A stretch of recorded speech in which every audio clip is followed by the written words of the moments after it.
When you think about 90s sci-fi dystopia films starring Keanu Reeves, you probably think of The Matrix. But before The Matrix, there was 1995's Johnny Mnemonic, with Reeves taking the role of Johnny, a courier tasked with carrying data from one place to another, in his brain. It's hard not to see Johnny Mnemonic as a sort of prototype for The Matrix. Beyond starring Keanu Reeves, both films feature dying civilizations with a small faction fighting against technology, characters downloading information into their brains, and goofy-ass future names like Cypher, Tank, Spider, and J-Bone. While Keanu Reeves and the gang were prototyping blockbuster sci-fi films, David Bowie was prototyping a hit new single that was meant to be included in Johnny Mnemonic's soundtrack, a single co-written by David Bowie and longtime collaborator Brian Eno. Quote, "That was something that Eno and I put together, and I just didn't feel it fit on Outside, so it didn't go on it. It just got left behind," said Bowie. By left behind, Bowie means to say that the track they put together featured on the soundtrack for erotic drama thriller film Showgirls, also from 1995.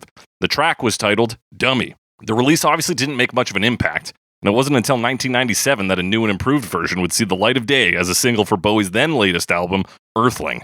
Quote, "So then we just took the embryo of it and restructured it with this band," said Bowie. The restructuring included new lyrics, overdubs, transposed verses, and every fuzzbox that guitarist Reeve Gabriels had available.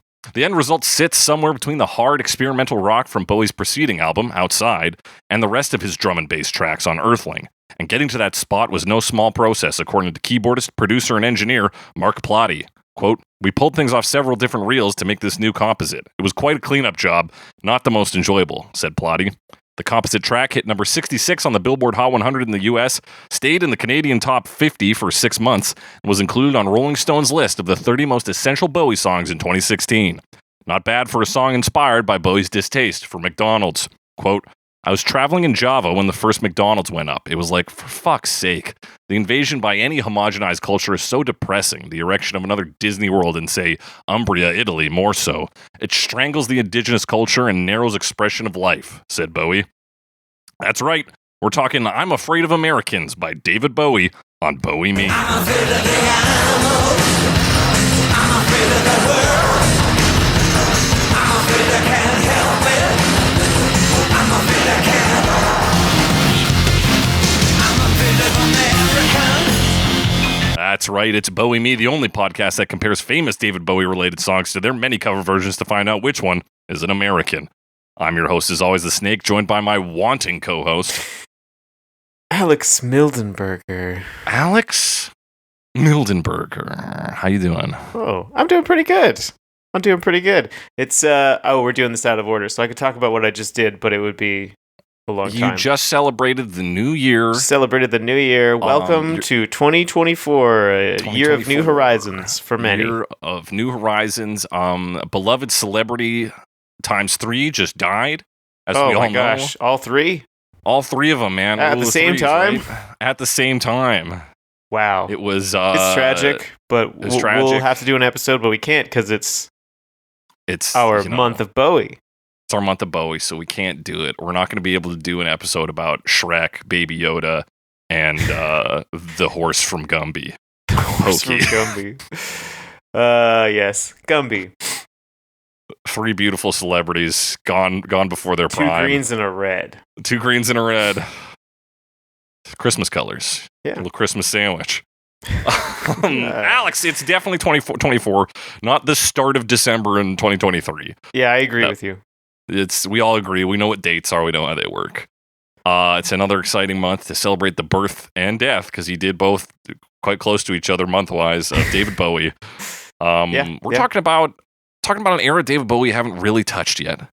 No, I mean, we've done some more modern stuff, but I don't think we've done anything from the 90s. Yeah, I think because like you look at your 90s content, you got Earthling, you've got Outside, you've got Buddha of Suburbia. Yeah, which is probably tough to cover.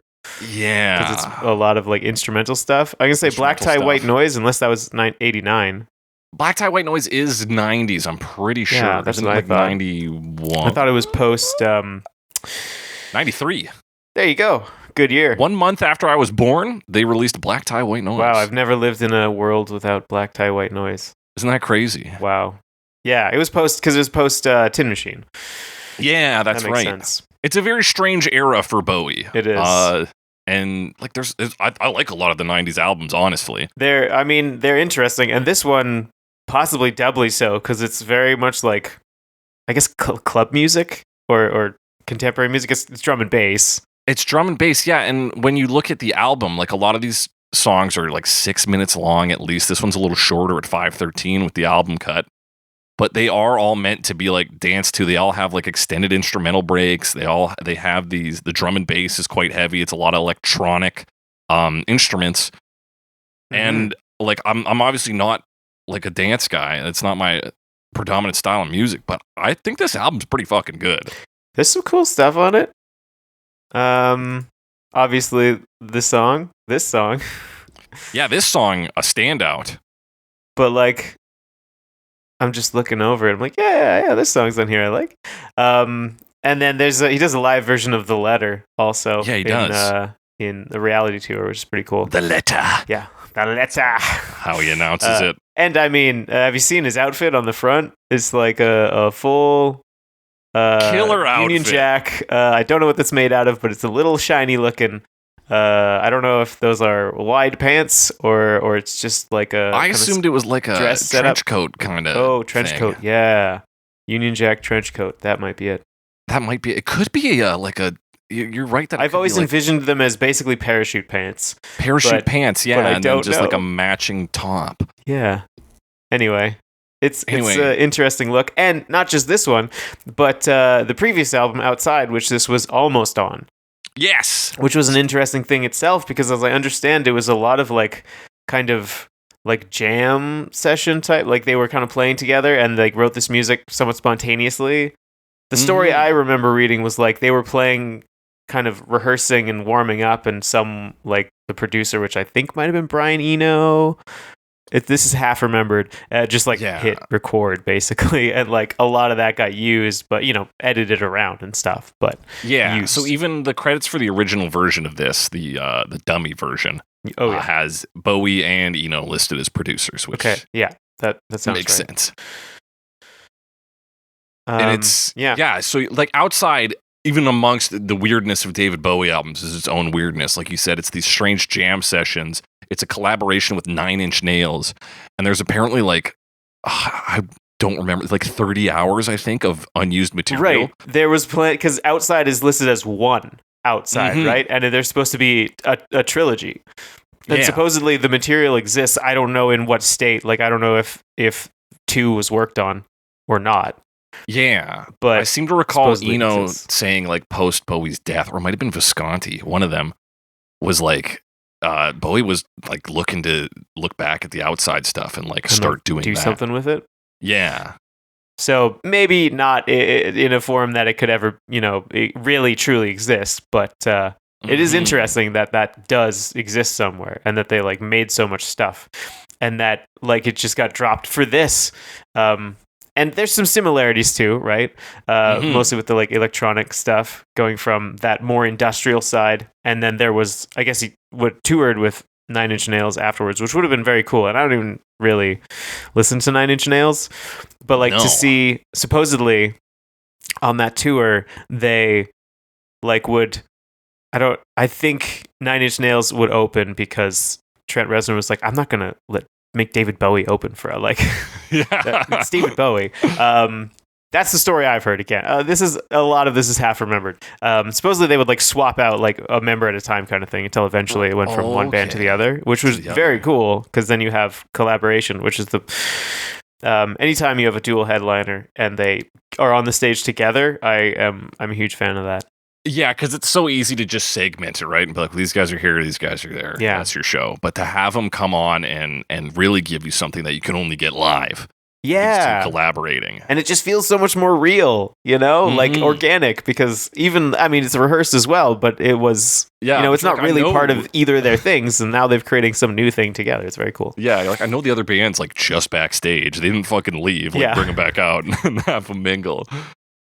Yeah, and Trent Reznor, stuff. Big Bowie fan, and of course, I kind of screwed up with the playlist this week, but he does a remix of this. He does 5 remixes of this. Right, there was like a maxi single, I believe. Yes, that's the first time I've heard that term. Yeah, me too. it's just it's a single, but it's actually more like an EP. Yeah.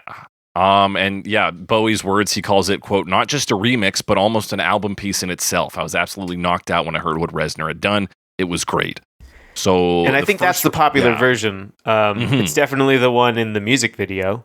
Yeah, it's the first one I heard. And it is, I think it really does deliver on like the concept of this song.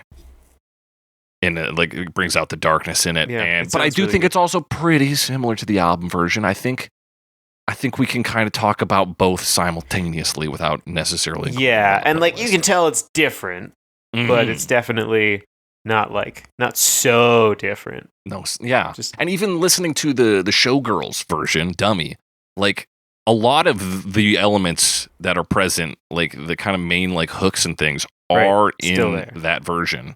Yeah.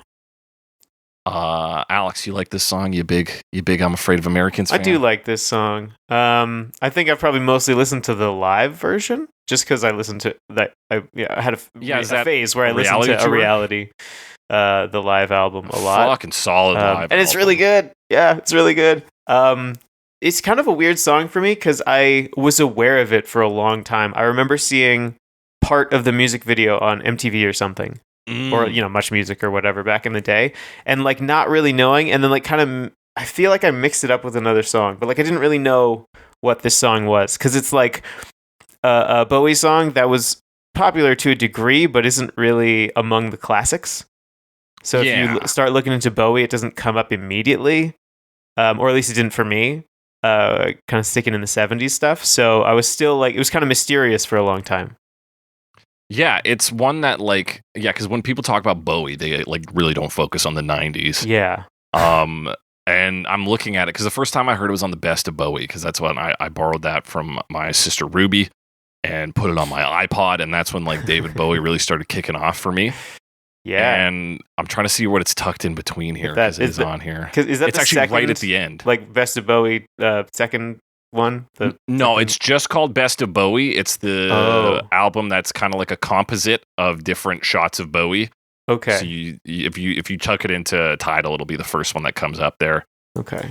No, it's not the What Changes Volume 1 and 2 or whatever, or Bowie's Pick, President's Choice, David Bowie or whatever it is. Right. Oh yeah, I recognize that artwork. Yeah. It closes out the album, and the weird thing is they place it right next to another weird collab, This Is Not America, featuring Dave Bowie and Pat Metheny. Oh. I don't even know. So they tuck it in right at the end. Yeah, so it's kind of like oddities at the end of the Best of Bowie album, because everything else on there, Dancing in the Street, Blue Jean, Modern Love, China Girl, Let's Dance, Under Pressure, Fashion, all the Ashes hits. to Ashes, here like big hits, a lot of 70s hits, some like, some 80s ones, I guess you get like... You get your Let's Dance and your China Girl and your Modern Love and your Blue Jean. Kind of, when we talked about the Under documentary Pressure. Moon Age Daydream, it kind of focuses on that same-ish period that documentary did. Right. So this one is an oddity, and you hear it, and it's such a strange song. You're like, okay, David Bowie's Afraid of Americans. Like, what am I supposed to get from this? I also feel like when I originally was like teased with the existence of this song, I would it was like around the right time that's was just very amusing to me. Like Afraid of Americans and like American Idiot would have been around the same time and stuff like that. And I mean, do you remember Rick Mercer used to just like go to the States and like ask Americans questions about global politics, and they would make very silly answers. That kind of stuff where it was like, Americans are all dumb. And now it's like, well, it's maybe a little bit of editing and a little bit of the public education system having issues, like systemic issues for decades. Absolutely. But that kind of stuff where, at least for us in Canada, at least for my circle, it was just very like kind of trendy to make fun of how dumb Americans were. Oh, for sure. Especially Canada, like as a nation, has a bit of little brother syndrome. So absolutely. Anytime we can take America down a peg, we're on board with it. That is funny. It's even reflected in the popularity of this song. 6 months in the top 50 in Canada. Yeah, that's pretty good. That's pretty good. So it's like we were playing this here, and we're like, Americans, they're fucking weirdos, eh? Yes. Yeah. Yeah, That's great what we track. do. I love it. The lyrics are fun too. It's Bowie calls it a sardonic song, meaning like cynical, but not necessarily. He says it's not as biting as Born in the USA. So another way to put it is he's kind of taking the piss out of Americans. The man obviously spent a lot of time in the States. He got big in the States like pretty early in his career. And like his admiration of American music is such a big part of his like musical development. Yeah. And like working with American artists who he idolized to some degree. And and then even later working with American artists who idolized him. Like he's true. He's tied to America pretty strongly, but I think he does pick out on this like kind of Hollywood idea of America, this sort of big like we've been talking about, this kind of oafish idiot America that's just running around putting up McDonald's everywhere. Yeah, like ignorant and violent and all consuming. All consuming. Yes. Absolutely. And then he calls it, there's a quote where he calls it a stereotypical Johnny song. Yeah, which I don't know about those, but I feel like maybe it's a reference to like even older songs. Yeah, I would think so. And you get songs where it's like, and like even if you don't see the name Johnny, it's like, oh, here's this guy, this sort of like John Q. Public or whatever, this every guy who does this and does that. And right? even 10cc have a song that's like a kind of a throwback. I think a bit. I'm trying to remember the style. It's called Johnny Don't Do It. So I think that's a similar reference. Right. Hey, and Johnny Be Good. Think about that. Yeah, Johnny Be Good. And people have noted that on the album Lodger, 1979, there's a song Repetition, which features a Johnny character as well. Oh. Are they the same guy? Who knows? No, that's the wrong song. Anyway. Maybe it's just an easy go-to, right? Johnny is all of us, because it's just a fairly common name in America. Yeah. So he's the all-American boy. Yeah. So let's crack into these lyrics, Alex. Verse 1, Johnny's in America, low tech's at the wheel. No one needs anyone, they don't even just pretend. Johnny's in America. So we got to talk about low tech's at the wheel, I think. Yeah, because that's a reference I did not get. I have not seen Johnny Mnemonic. Oh, you should give it a watch. It's a fun film. I should also read it. Short story? Right, I can read a short story. Yeah, you can read a short story. It's Gibson short story? I think it's who is it? William H. Gibson. William Gibson. Yeah. William Gibson. There's He no wrote. H. Okay. He's a big cyberpunk guy. What's the one? Is oh my gosh, Neuromancer. Yeah. Yeah. He apparently wrote this script, or at least had a big part in it, and he's kind of sworn he's like disavowed it after the fact. So. Huh. But it's a fun film. You got Ice-T in there playing the character of J-Bone. You got Keanu Reeves. Ice-T plays J-Bone. That's fun. Yeah, it's pretty good stuff. It's pretty compelling stuff. My question to you is, because we're talking about the Earthling version here. In the dummy version of the song, where one of the big differences is that Johnny is not the character, Dummy is the character. Right, it's Dummy. There's no reference to Johnny Mnemonic. Which is potentially what it would have been written for. Yeah, so why 2 years after the release of Johnny Mnemonic with updated lyrics, is he now throwing go back and directly reference it? Directly referencing it? I don't know, man. Maybe. I don't know. I almost wonder if they kind of stopped working on it. Like they worked on it and then it wasn't in the movie. And they because they left it for a while, right? Yeah, but it's still appeared maybe in a 1995 film. That's true. I know, but that film didn't have Low-Techs in it. So I wonder if either they took it out for that reason. I haven't seen Showgirls either, but I'm pretty sure they're not. No, it actually also features Ice-T playing J-Bone, so it brings the Low-Techs back. Wow, what's the J-Bone cinematic universe? I wonder if maybe it was either in and got taken out, or it was written down somewhere kind of thing, and then got put back in. Right. Just my other play on this, because David Bowie is a great songwriter. Sure. So I don't think this is he's like, hey, do you remember the film Johnny Mnemonic? Right. I think that maybe that's one level. Maybe the other way to read it is simply as the two real words, low tech. So we call Johnny kind of an idiot, a naive guy quite a few times in this song. So to call him low tech is maybe just another drive at that. Of just like he's kind of unable to understand a lot of things. And he's at the wheel. He is driving, He's in as we control. kind of find out, culture. Right. And he's and that is part of what the song is about for sure. Mm-hmm. The sort of cultural invasion of the United States, of American culture.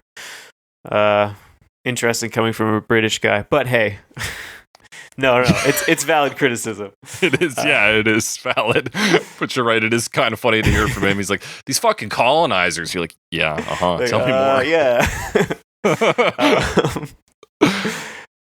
I guess the next idea present in this, if idiots at the wheel or J-Bones at the wheel, however you want to look at it, no one needs anyone. They don't even just pretend. I think this is just a call to the American like individualism ideals. Yeah, and some sense of isolation and not getting help from people or whatever, or not trying to understand other people. And not even trying to some degree. I almost wonder. I mean, British culture sometimes gets criticized for maybe being like too formal and standoffish. Right. So it's like, I wonder if it's drawing a comparison there. It's like, we at least pretend like we, like, right? Yeah, even though it's veiled disinterest or whatever. It's like, right. We at least play it civility, like, or like, you know, I don't know. We're being polite. We're being kind. I think, because we're kind of talking about this like cruelty and individualism in America. That it's kind of weird because it is this homogenizing effort, but it homogenizes everyone to think that they are alone. Yeah. It's a very contradictory state of being. Yeah, I guess the idea of people being isolated was, I mean, it's been around for a while. This would have been early days of internet, so I don't know if that would have been because of that, but David Bowie was on the internet pretty early. David Bowie was on the internet, and that's the other thing, is he is a big tech believer. He was always you got to be on the internet. It's we're going crazy places. He was always kind of on that bandwagon. Yeah. Do you think David Bowie would have played Assassin's Creed? I don't know why. Why Assassin's Creed? That. Why Assassin's Creed? Just it's like, did David Bowie play video games? He wrote a soundtrack for one. So wrote a soundtrack for one. I wonder what his involvement is with video game, or was. We'll have to ask his. We'll have to ask Iman. Oh yeah, I'll send a letter to the estate. See if they respond. Yeah, but we can encapsulate here what America is in some broad strokes. Yeah, as sort of personified by Johnny, who, as we know, was originally just called Dummy. That's right. And then we kind of see why. We get to the chorus, which is the other big change. Yeah. So in this, it's, I'm afraid of Americans, I'm afraid of the world, I'm afraid I can't help it, I'm afraid I can't, I'm afraid of Americans, I'm afraid of the world, I'm afraid I can't help it, I'm afraid I can't, I'm afraid of Americans. Johnny's in America. And so in the dummy version of the song, it is, I'm afraid of the animals. Right. Which is itself a reference for something, I forget what though. To dumb people, I would imagine. Like there's the line supposedly comes from something else. Oh, so it's like a literary reference. Yeah, or something. I'm afraid of the animal. Okay. Do you think it's a reference to maybe his time on set in Labyrinth? Maybe they have just afraid of puppets. Yeah, maybe the Muppet animal visited set once, and he's like, Jesus Christ. I'm afraid of that animal. I feel that drummer like I fear nothing else. Yeah, that sounds like Bowie. Yeah, he was always a very scared person. Just fucking stressed on the set of Labyrinth. That's why he's kicking them. There's animals everywhere, man. Dance magic dance. He's like, get these things away from me. But anyway, so he's afraid of Americans, but he's afraid of the world. It does seem like, obviously, there's some like criticisms of American culture and stuff, but it also, like, he's got some xenophobia issues too, right? Yeah. Like, it doesn't necessarily seem to just be saying, like, oh no, American culture everywhere. There seems to be an aspect of it that's like, this is partially a failing on my part to understand them. Yeah, you even see that in the music video especially. Yeah. Because he kind of like hallucinates some of these horrific American aspects, and then everybody kind of looks at him and they're like, what is wrong with this dude? Yeah. And that we do have to understand that, like he kind of said in this quote, he's like, this isn't born in the USA. Right. Like, I'm not coming for America. I think he acknowledges his own part in it, but also acknowledges how like horrific this can be, this homogenization, this driving Americanism. He's kind of got to balance that angle. So yeah, you're right. and it's like, how do you balance that? Because like we said, we especially perhaps in Canada do like the sort of dumb American stereotype, but it is still a stereotype, and we're party to that, and as much as there are negative effects of this homogenization of culture, we're also party to that, and like no one's necessarily doing it on purpose, especially if you factor in like the internet. Everyone's just kind of being their self. It just happens that one culture is like kind of dominant in that way. Yeah, absolutely. Because and there's just so much of it. And yeah, it's been the main like exporter of culture for fucking years. Yeah, long time. Yeah, and we play part, like we send our best musicians to the fucking States. We don't keep them in Canada. Yeah, Carly Rae Jepsen, I'm pretty sure doesn't even live here anymore. What the heck? Carly Rae Jepsen. And I mean, yeah, we kept Rush and Tragically Hip. Yeah. That's who we kept. And the on rural our Alberta side. advantage. Hey, yeah, that's right. And I think Tegan and Sarah moved back here, so that's cool. That's true. But yeah, it's like a rite of passage that when you get big enough in Canada, Right. It's like get these dipshits Like, to the go States. to like LA or Nashville or something. Mhm. Or apparently Phoenix. Phoenix? Oh, is that a big one? I don't think it's a big one. Oh, it's like the little one. Just like It's one you or two I've heard about. You can't make it anywhere else. Go cook yourself in Yeah. Phoenix. Yeah. It's close enough to LA, right? Yeah. Maybe. So yeah, the chorus is this. It's funny. It's fucking funny to be afraid of Americans when like they're just people. It's just people, True. man. But yeah. but then he's like, I'm afraid of the world, and that again drives this homogenizing Yeah. culture idea. He's like Exactly. and he takes it to the extreme later when he says God is an American. Mm-hmm. That's both like a terrifying idea and a pretty good punchline. Like God is an American. It's a Very cool good. line, especially when you're talking about like being afraid of that, and like there's some like fear of the Lord in there as well. So Yeah, and it feeds into this weird, like you said, this kind of unreliable paranoia angle of the narrator here. mm-hmm. Or it's like he's talking nonsense now. God's an American? Okay, buddy. We come to further characterize Johnny in verse 2. Yeah. Johnny wants a brain. Johnny wants to suck on a Coke. Johnny wants a woman. Johnny wants to think of a joke. Johnny's in America. Yeah. So did you know the line was a joke? Johnny wants to think of a joke. No, I don't think I did. I thought it was Johnny wants to think of her junk. I didn't think that. I really did think that. And then I thought I was listening to one of the other versions. So I was like, oh, they changed it to a joke. That's weird. And then I went back and double checked, and I was wrong. You're wrong. He does straight up call out pussy later, so it's not He as does, if and sex I is also off the kind table. of I didn't necessarily know that he was just talking about Johnny. And suck on a Coke does kind of sound like it says suck on a cock. Suck on a cock, yeah. So Yeah. I wonder if that is intentional. Maybe. Put a little he wants to, because like, I mean, it's more sensible to suck on a Coke than to suck on a chili dog, if we're being real, in terms of songs Yeah. that talk about In sucking on terms of something. if you're gonna suck on something, But I've never been like hanging out. I'm like, be liquid. fuck, I could suck on a Coke right now, guys. I know. Yeah, I'm trying to think if Fucking I've even heard the parched. term, but like just the like sort of casual consumption, being like you're sucking on a, but it's just chili dogs, man. I'm just eating a chili dog. Let's not make it fucking I'm weird. gonna make it moist first with my saliva, so I can digest it easier. That's right. Yeah, it's like a fucking popsicle. Oh my gosh. That would be really Yeah, difficult Johnny to wants a brain. Brain head, maybe again to that suck on a Coke, suck on a cock idea. True. That's a tenuous connection. Yeah, I but mean, brain salad surgery is a valid fellatio. What's the word? Homonym. That's what it means. Yeah, it shares a definition. What do you Yeah. call that? So brain, cock, junk. These are all not what it's saying. It's but I You're don't saying brain. doubt that that's, especially when we come to the next one, where we're kind of treating Johnny as a base character. First, Johnny wants a brain because he's an idiot, right? Like base level, he's fucking dumb. Yeah. And it ends with him wanting to think of a joke. He wishes he was clever. Right. He wants to be smarter, but he's not, and like he wants to interact with brands. You know, Yes. there's some of that Wants to consume. corporatization in there.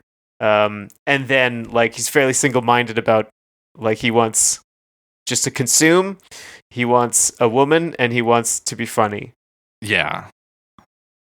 That is like, in some way, that's the American dream. It's like, yeah, you're having Yeah. Coca-Cola. I know, 'cause it I hear tastes that, I'm like, good. he's such a loser. I'm like, wait, what do I do? Maybe I do want those things. You're like, Nah, I kind of do it's, want to suck on a Coke right now. Wish I was sucking on the Coke. All I've got is this water bottle I can drink loudly into the microphone. All I've got is this chili dog. All I've got is this Tootsie Pop. And I don't even know how long that's going to last. Yeah, how many licks does it take? I think 3, so that's not many. Like, Yeah, that's what's going on in that one. We're talking about Johnny some more. We're going to talk We're about talking Johnny, about even Johnny. more later. yeah, we're painting this sort of like American idea. This picture of the dumb American. We hit the chorus again. Verse 3, Johnny's in America. Johnny looks up at the stars. Johnny combs his hair, and Johnny wants pussy and cars. Johnny's in America. Johnny's in America. Yeah, he does. I mean, just talking about the combing hair and cars makes me think of like greasers, so it is very like American. Yeah, and very like vapid in that sense, right? Yeah, That's what you do in your leisure time. You comb your hair. Right. It's all visual, at least. Yeah. And then cars, obviously a symbol of consumerism. He wants Mhm. cars, plural. And that is, I guess, like greaser era is like a real Americana era, right? Yeah, It's like we 50s. were driving around in our cool cars with our ladies with a cool greased hair. Yeah, you got your like T-bird and your, I guess, grease that you put in your hair and also on the car. I don't know. It's a greasy time. Pretty sure there Everything was was lead in getting the gas. greased. Yeah. Lead in the gas, lead in the milkshakes, baby. It was it's a Makes country them built on sweet. lead. Supposedly, right. lead is actually sweet. I've And like heard that's that, one of the yeah. reasons why like children's toys painted with lead paint were so often just chew. I mean, kids chew on everything, but like Kids chew they on were everything, also yeah. like kind of sweet. So they're like, oh yeah. So like they're chewing on being this. rewarded for it. They're like, Whatever, fuck, this is pretty exactly. good. But I've never tried it, so I don't know. Yeah, haven't tried it. I've tried a Nintendo Switch cartridge. Pretty bitter. You tried it? I licked it just a bit. I was like, I gotta see. It is pretty bitter. Okay. Yeah, I haven't tried it, but I've got loads. Anyway, Johnny looks up at the stars. I think we kind of got 2 ideas there, right? One, the stars like celebrities, Stars right? and Stripes. Oh, stars and stripes too. 3 meanings. Oh my gosh. And So like then flag. yeah, Famous people. and then I think just like idealism, just like kind of like looking up at the stars. So and he's being a like, dreamer. He's a dreamer. Yeah. Which, yeah, I don't know. I mean, I guess it's just characterization. It doesn't have to all be negative, but the song does think of him or paint him in a negative light. Yeah. So I'm like, it's okay to look up to people and to have aspirations, Mm-hmm. but maybe part of it is like the dreaming without action or something. Like he looks up at the stars, but all he wants is pussy and cars. Yeah, exactly. And so even him looking at these like stars and idolizing them, he's not idolizing them for like their commitment to craft Right. or like their ability to do great things, but their ability to rake in pussy and Yeah, cars. or like just be famous, kind of generally, right? It's the like Mhm. fame for fame's sake idea. yeah, Of, like there's not a thing you want to do that as a byproduct of it you become famous. It's you just want to you want be to do it famous for the fame, for the yeah. fame, for the recognition. Exactly. Do it for the gram, as the kids say these days. Do they say it? Yeah, I don't think they say that anymore. They I haven't do it heard for that the phrase in a TikTok? while. Not from young people. Not that I talk to young people, Right. but I was at a company Christmas party a month ago, and we have some younger employees. So Oh yeah. I was talking with some older employees. They were like, Do you know what she was talking about?" But I missed the first part of the conversation, so I don't know if I would have. You're like, yeah, brain salad surgery. So it's Yeah, it's actually a slang term. nah, the Referring oldies would to get that. a delicacy from the 1950s. Yeah, it's got Jello in it. Yeah. Yeah. So the verse 3, this sort of idealism, maybe this corrupted idealism, I've like mixed in with this golden era idea of what America is. It's a pretty cynical look at America. It's pretty like, look at Johnny, he's a fucking idiot. Yeah. I mean, they could literally call him Dummy in the original. Yeah, but like we kind of tear down Johnny, and then we hit what they call the interlude here on Genius, where it's like God is an American. So Right. like dumb as these guys are, as stupid as they may seem, this is the driving force of the universe. Right, they're still the kings. Yeah. Or the king or whatever. And they're still, yeah, like you said, driving the culture in a lot of ways. Yeah. So it does almost feel like, at this point, maybe it's more how he says it, but like, it's like he's realizing this after all this. He's like going through all this stuff, and he's like, oh no.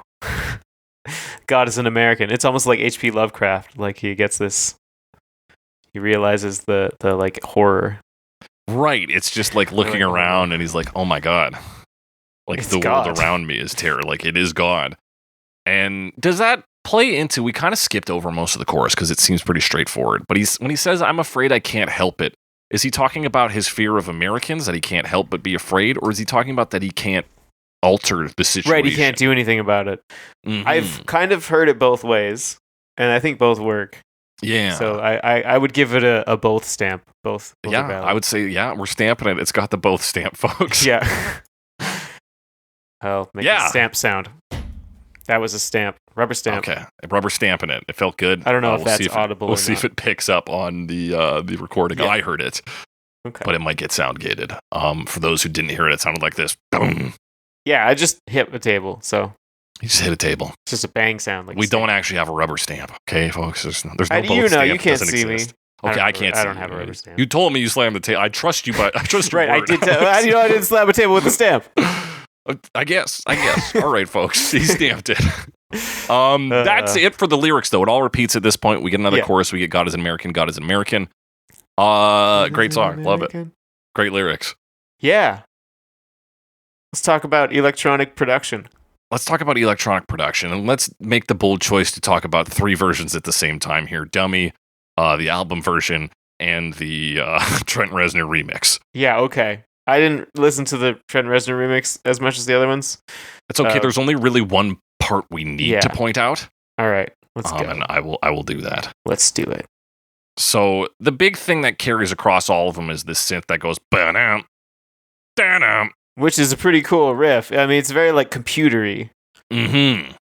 It's got the bleepy bloopy thing going on.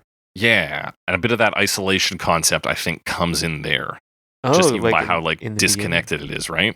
Da-dum, beginning. Da-da. I also called it zigzag synth. zigzag, because you're smoking cigarettes to it. Yeah. What else happens? I mean, at least in the album version, Mm-hmm. you get a lot of. Okay, I'm listening to the wrong version. There's a couple other synths there too, right? There's like a wop, wop, wop, wop, wop, like thing that's kind of like panning around, yes. and like there's this really really low buzzy. Oh no, there's a buzzy bass line and then a really low bass as well that you can like you can't make it out. It feels just like a rumble. Yeah, it is just kind of like filling in a rumble space. So yeah, you get the like like that guy, and then there's also just like just kind of happening, which later jumps up a bit, but not Yeah, till after. and then, that- sorry, that buzzy with that Yeah. was not in the dummy version. The dummy version's a Yeah. little sparser, a little quieter mix. The big change from dummy to I'm Afraid of Americans in terms of music is just like richness of audio. and there's a It gets lot. so much There's a more lot packed going in. on. Mm-hmm. It's like pretty full production. The other thing in the intro that I'm not going to count as a verse because it's not words is there's some vocalizations. Yes. Which is I'm trying to remember if he does that in the live one. He does that. I would hope he does it I in think the he live does. one. Which is those are kind of this is almost like the 3 elements like because they come That back is the later. like backbone of this Yeah. song. Is the Of like there's the that and then there's the doo doo like the zigzag synth and then there's the buzzy synth Yeah. line. And then Yeah, there's those a are lot your of other bass stuff components. going on, but that's kind of those are the big Yeah, other riffs, stuff like the hooks. enriches it. Yeah. Let me see here. I did kind of break down my notes into the dummy version and the Yeah, I have a little bit about the dummy version somewhere. yeah. There's this kind of like weird like electronic shout kind of noise that comes in on that one. I It's didn't like- timestamp yeah. it, of course. It's like screechy stuff. Yeah, a bit of screeching. Oh wait And a a bit of, minute, like- the shout. I think I might know what you're talking about. Yeah. Let's see if I can find it. Is it 108? I think it comes up multiple times, but 108 might be. Yeah, one of the it happens a times. few times, but does it happen at 108? Is it the Yeah, that sounds like Mario. Mm-hmm. So that's fun. Yeah, that's fun. So that's something you don't catch in later versions. They take out that weird. They do have a thing that, well, not that similar, but they do have like a chord. Right. I have a timestamp on that as well somewhere. It happens a few times. So if you go to like 26 seconds on the album version, Yeah. there's a chord there that. Sorry, 28. Okay, it's not that similar. That bum, bum, bum, bum, bum, bum. Yeah. That sort of random like Glassy synth lick or discordant something. Yeah. chord. Yeah, which isn't actually that similar, but for some reason I remembered that. Yeah. The other thing about the Showgirls version, Mm-hmm. I mean, it's more outsidey in a couple ways, right? Mhm. I mean, we already talked about the lyrical differences. The drum sounds are a bit more metallic, and you get those like big snares that are like more industrial. Yeah. And then it just kind of has like a thinner sound overall. There's less bass, less low end. Yeah. And then later on, it comes in with these like really distorted voices, which sort of are similar to things that happen in other places on Outside. Yeah, 100%. So it is more of that like industrial rock noise. Yeah. Which is, I mean, they're related. Mm-hmm. It's not like that different, but it is different. Yeah, even like because both versions have like a sort of instrumental breakdown section, and the one on the Showgirls soundtrack is a little more focused on just like auxiliary noises. You get like a siren kind of noise, and just some general some sound effects, yeah, like banging and things. Like it's that blah voice comes back. Blah voice. Yeah, it's very industrial. Oh, yeah. There's a bit of cowbell in there at some point. We do get Afraid of Americans right at the end, though. It is the name of the song. Yeah, but it wasn't at that point in time. Oh, right, it wasn't. Was it just called Dummy or something? What did you say it was titled Dummy, and like even the chorus at that point was I'm Afraid of the Animals. Right. Yeah, so I guess The Animal, yeah. interesting that still comes into there. Yeah, that the idea was still there, maybe treated as a sort of reveal. Of like, oh, the animals are Americans. It's like, I'm afraid of this idiot. Man, this guy's so fucking dumb. This guy's you, idiot. And you're like, oh, shit. Gotcha. Gotcha. You agreed with everything I said and then realized I was talking about you. Yeah, one of those like, hey man, we got 3 leaders. One of them's a drunk who cheats on his wife. The other's Thomas Jefferson, and the other's like a good vegan man. And you're like, well, I'd want the good vegan leader. He's like, that's Hitler, you fucking idiot. Oh yeah, you want Hitler to run? And you're like, oh no, oh no. You aborted I was backing Bach. veganism, like, but I was backing shit. Nazism I was backing Nazism. Who knew? on accident. Why does that keep happening? God, how does it keep happening? But that's your Showgirls version. The differences. I think it's stronger to have. I don't think we need the reveal take. I think having I'm Afraid of Americans up front and center is a little more fun. It makes sense. It's not like you hear that twist and you're like, damn. I mean, that was our whole joke for the last couple seconds. Yeah, it's like not much of a reveal. It's not like even listen to it. I was like, wait, did he say I'm Afraid of Americans at the end? Neat. Cool. Yeah. What else going on? The chorus is pretty rich. It is, especially like going between the verse and the chorus. There's quite a pickup, and I suspect. I mean, there's a lot of like dance stuff going on here, so that's a part of that. I was definitely unclear on what is a guitar and what is a synth. Part of that is Reeves Gabriel's, like you said, was playing through all the fuzz pedals he could find or something like that. He says I was using fuzz boxes, quote, until I ran out. Right, which is, impressive. Or I don't know. I mean, it's not that impressive to just link them all together, but it's impressive to make that sound half decent. Yeah, that's sort of like maximalist approach to being like, we want something crunchy and fuzzy. Well, I'm just going to fucking throw all these in. Everything I got.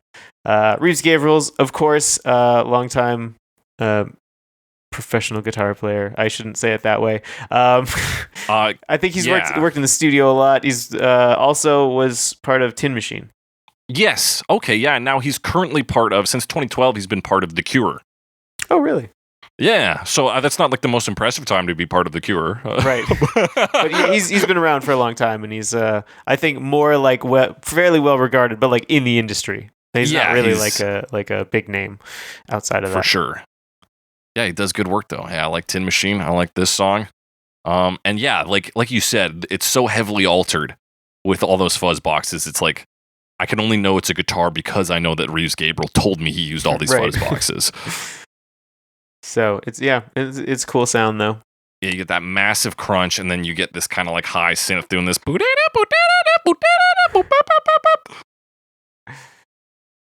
Which line is that? That's like that's in the chorus. It's like. Oh, the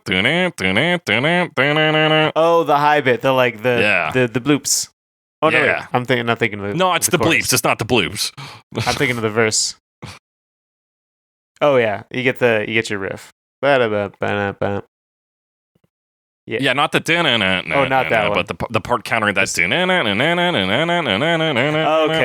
higher part. Yeah, there's so many parts. I know it's like we said, it's rich. And that makes the God is an American like bridge section I think hit really well. It really cuts down. It cuts, and we get the realization. Like that plays a lot better than the quote unquote twist of the Showgirls version. At the feels end. like a real like crash zoom into face. I don't know why I'm thinking about maybe it's was intentional, but I really get the like someone's like having this like epiphany. Yeah. It's such a like drop moment, and it's emphasized even more in the Trent Reznor remix. But that like God is an American and like the crushing realization of that. So yeah, to think of it in cinematic terms, I think checks out because it gives that kind of vibe.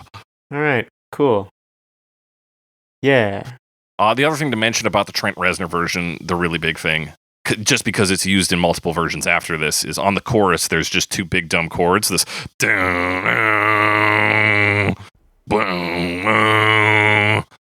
Right. And that's carried on to a lot of versions. Okay. Yeah, like I said, didn't include that one. The general notes you could say, if you want to be lazy, you could say it just sits between the Showgirls version and this version. I think that's inaccurate. I would say it's a bit darker.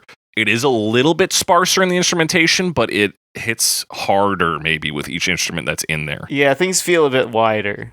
Yeah, so he's sonically. pulling it's like he's punching harder with less instruments, whereas here we're punching hard with just a wealth of sound.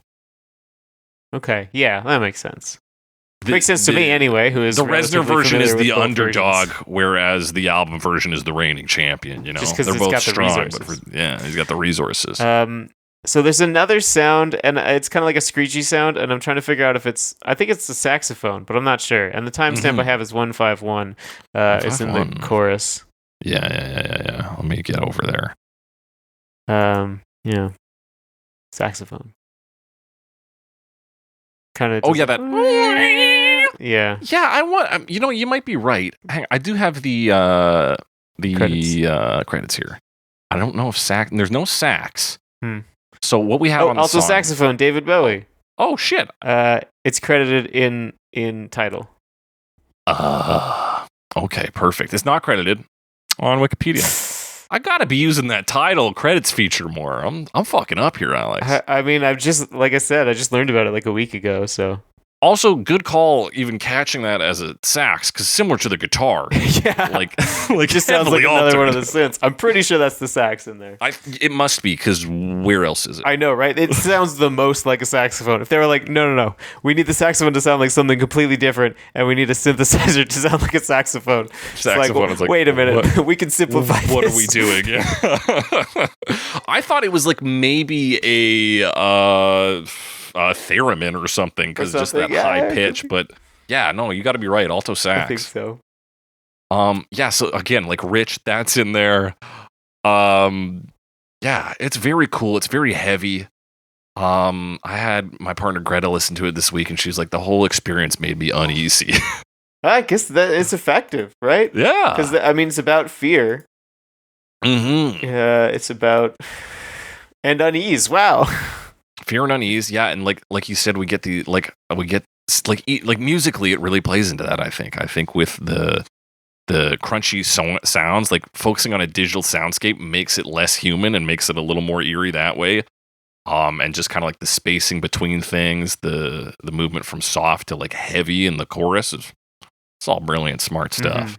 Yeah, and Surprise, surprise! We think Bowie's pretty fucking we good. like this Bowie song too. Wow. Wow. For those of you who maybe are thinking that we're biased, we once gave Bowie worst version of his own song. So which one was that? that was Loving the Alien. Oh, okay, yeah. But we also gave him best version. We probably also gave him best version for his live version of it. So yeah, which kills, man. Great song. It's very funny.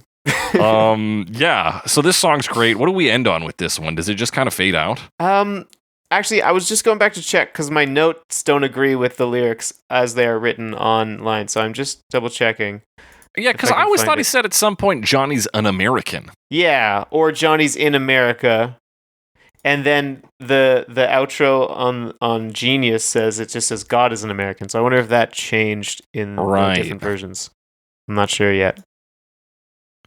Oh yeah, at the end of this one, it's just Johnny's in America. Yeah, so God is an American must be the end of the Trent Reznor remix. Yeah, I think so. But I haven't checked it. There's actually two versions of the Trent Reznor remix. One's shorter than the other. I'm pretty sure. Is it just a radio edit? Radio edit? I would believe that. Because like V1 radio edit. Yeah, V1 radio edit. It also ends with Johnny's in America. Let's see the non-radio edit. Oh yeah, the non-radio edit. God is an American, I think. Hang on, let me get that. Yeah, so they're doing the lyrics for the. So they are a little different. Yeah, I guess the other thing to note, because I mentioned it in the intro. So some lyrics were transposed, which really just means he took some of the stuff that was already in the dummy version and just moved it later in the song.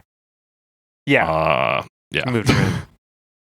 That's really it for this, like, instrumentally. At least the best we can do without just forming an incredible mouth band right here and going through every part bit by bit. Which we could do. But we should talk about the music video. The music video, which is a delight. So this is directed by Dominic Holling and Nick Goffey, who go as Dom and Nick. I almost said Nom and Dick. They won an award for a Nike commercial. They were doing a lot of music videos in this era. They do a lot of work with the Chemical Brothers and Supergrass, two bands I don't really fucking know, but they do a lot with them. Bowie says at the time they were, quote, making very interesting, quite hard-edged British videos at the moment. I felt it was important that it retained that outsider's perspective of America. Yeah, I would definitely expect David Bowie to know directors. Yes, that is something, especially at this point in his career. Yeah. Shot in New York City. Trent Reznor playing the Johnny character, the scary kind of stalker. Mm-hmm. He says here, they wanted a kind of taxi driver feel to the whole thing. That's kind of what it's based on. That's why I'm in my Travis Bickle outfit. Yeah, he's got quite a suit. Yeah, Bowie's got quite a suit. And then Reznor's dressed Trent as... Reznor. Yeah. I take it from that you've never seen Taxi Driver. Yeah, I've never seen Taxi Driver. Although now I'm looking, like I've seen you know of images from Taxi Driver, right? It's quite famous. I only saw it a couple weeks back. Great film. And also on Netflix, if you want to see it. All right. I'll put that on the list right after Good Will Hunting. Right after Good Will Hunting, yeah. Alex and I are talking about a lot of films most people have already seen. Yeah. Unless they're Zoomers. We're probably ahead of the Zoomers on this. Oh, good. At least we're ahead of the Zoomers. Got to stay ahead of the Zoomers. They're known for going fast. All right. So this video opens with a kind of still looking shot on a New York like intersection.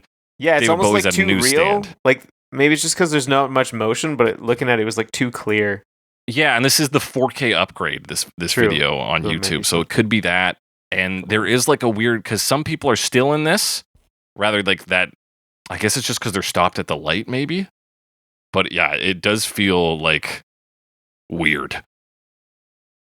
We zoom up on David Bowie's very cool suit, a kind of like 60s carpet. Yeah, is it paisley? I don't know if it's quite paisley, but it's like full it's pattern. In the realm of paisley. Like it's fully patterned. Suit. It looks fairly thick too. Or is it just a coat? No, it's a full suit. It's a full suit. Right? The pants, and then he's wearing it's for sure paisley. If you look up paisley, yeah, it's paisley, baby. So he's got his paisley suit on with a yellow turtleneck underneath. Yeah. Great look. I mean, looking fly as always. Yeah. And then Trent Reznor's just like standing behind him. and he starts to Yeah. look over his shoulder, and then eventually starts to run away. Yeah. So worth noting, the newspaper says Johnny's an American. Right. And this Yeah, is Johnny. this We is established Johnny. later, but it is Johnny. Yeah. So yeah, he like walks away from Reznor. He's doing some lip syncing. Reznor's following him and doing like a scarier lip sync at the same time. Because Right. he's doing it through gritted teeth. I didn't realize he was lip syncing, but he does like, yeah, he grits Yeah, his it's teeth. no one needs Yeah, okay. everyone. They don't even just pretend. And the back half of that is given to Reznor's face, and he's like, Oh, okay. spooky. Yeah, and he just chases him for a while. Yeah. Like And so like he's we're- very driven. It's like Terminator. I haven't seen Terminator yet. Yeah. actually. So he like starts running down the middle of the street. He's fucking chasing him. He's and also this is- chewing gum. It's not that important, but he is chewing gum. He is chewing gum. It's like he So- doesn't joke on that. Yeah. And as he's running, he just sees like some other people run into each other. And like pretend to. There's a lot of finger guns in this. There are a but, lot of finger guns, but not the cool ones. Yeah, like not the aggressive, jovial, friendly like they ones, look yeah. like they're holding a firearm, but they're just pointing their fingers. Yeah, so they'll go from like pointing their fingers to eventually like miming holding larger guns. Yeah. Later on. Yeah, so he manages to dodge Johnny, and then he like catches his breath and sees some dude, like some old dude, maybe getting a hand job from a phantom woman. Yeah, who is there sometimes and not there sometimes. Yeah, because other times you see just this like shooting range target dude, you know, like a poster with a guy with a gun on it, and it's got the little points fields. Oh yeah, I kind of didn't think of that. That's like the graffiti or a poster in the background. Yeah, That's a because poster, yeah. that poster does get flashed again in a quick like sequence of things. Yeah, it's weird because like it zooms in, you see like this woman and she's kind of bent over and like looks at him and stands up, but then it zooms like pulls out and it's just the guy standing on his own. Yeah, she's not even there. And the dude like smiles at him creepy like. We get a close up. So is that just part of his like his xenophobia kind of? Then is that the Yeah, idea? he's like these fucking sex mongering Americans. They're so filthy. They're getting we don't have handjobs in the those street. in Britain. We have districts for it. Do they have red light districts in Britain? I don't know. Don't know off the top of my head. But then we see, this is where we start to see, because up to this point, we've kind of trusted David Bowie. Saw a scary guy, Yeah. ran. And then we see this interaction with a cop where this guy comes up behind and fakes just blowing his fucking brains out. A priest. He's got a He's collar a on. priest. Yeah. Good call. And then he runs, and then the cop's like, what's up with that guy? He's like talking to the priest. He's like, what the fuck? Yeah. So yeah, and then this is a section. I mean, David Bowie's running, and you see there's like some kids who are like, looks like Pretending they're to just shoot like each play other. fighting, but they are Yeah. could also have finger guns. And then there's various people on the just sidewalk fighting and stuff. Yeah. It's funny because he sees those kids, and then we get a second shot of those kids where they're just sitting and like looking at him. And they're like, what the fuck is wrong with Yeah. this guy? So it does seem like he's seeing all these people as violent or as Mhm. potentially violent, but they're actually just people on the street. Yeah. He sees like a girl talking to a younger kid, and she pulls out. She She mines pulls out a shotgun. No, there's no a shotgun. large shotgun. And so he's freaking out, and he finally gets into a taxi cab. And he thinks he's safe. We see an old lady come up to his window and pretend to blow her brains out. Yeah, that's kind of a creepy part, actually. Yeah, that's like very believable too. Having lived in a place where people will approach you like that because they're not well. Like, yeah, somebody would come up to your window and do that. Sometimes they pepper spray you randomly. Sometimes they do that too. Not great. Yeah, so that happens. Creepy old lady who, puts a handgun, a finger gun Mhm. to her temple. Yeah. And then for the next bit, he's just kind of riding in the taxi, Yeah, he almost, looking like, kind of tired and exasperated. and Laughs mouthing it words. off at Yeah. a bit because he's like, fucking Johnny, he just wants pussy and cars. All right, we're okay. Yeah. But then he notices the taxi driver, Yeah. another taxi driver reference maybe, Hey. is Trent Reznor, is Johnny. Yeah. You think it's Billy Pavetta, whoever that is, but it's actually Johnny.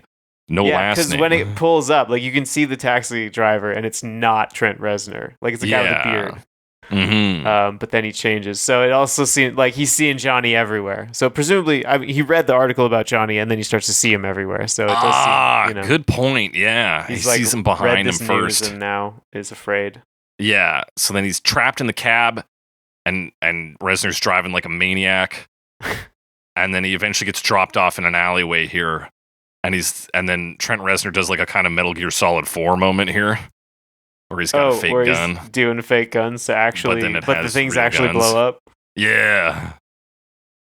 It is a Metal Gear Solid 4 moment. This video has everything. It's got it all, baby. We're going through it beat by beat, I think, because it is very good. Yeah, we're going in detail.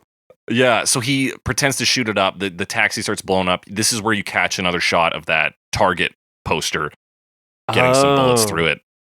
Yeah, it's in the background. Here. I didn't notice the poster. Yeah. And then Bowie's freaking out. He's cowering.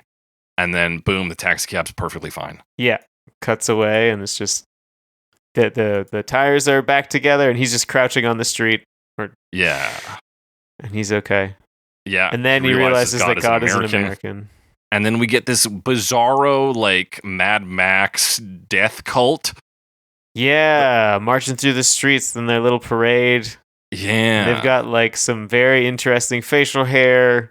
And like skull masks, and then Trent Reznor's there as Jesus Christ. He's carrying the cross. Yeah. So I don't know necessarily what that imagery means in terms of the idea of that we discussed before of like the American culture versus who Johnny is versus what it means to be carrying a cross in this way. But it's definitely provocative. I will say, yeah, like this whole little parade at the end is like, I don't fully grasp it. I mean, I get the baseline of he's carrying the cross, Jesus is God, God is an American, boom, bang, boom. But yeah, further implications over that. Or like people see him as a savior, but he is like a psycho kind of. Yeah, he's unwell. We got that priest from earlier here. All the freaks are out. We got a guy wearing Christmas lights all over him. And that's your ending shot, is pulling away from that. It's pretty fucking like yeah, just like mildly like unnerving. You're just like, I don't fucking know about these guys. Yeah, and although the people in the back look like they're just having a good time. Yeah, like they're just kind of dancing in the streets. Whoa. New York City. Yeah. Pittsburgh, PA. Don't forget the Motor City.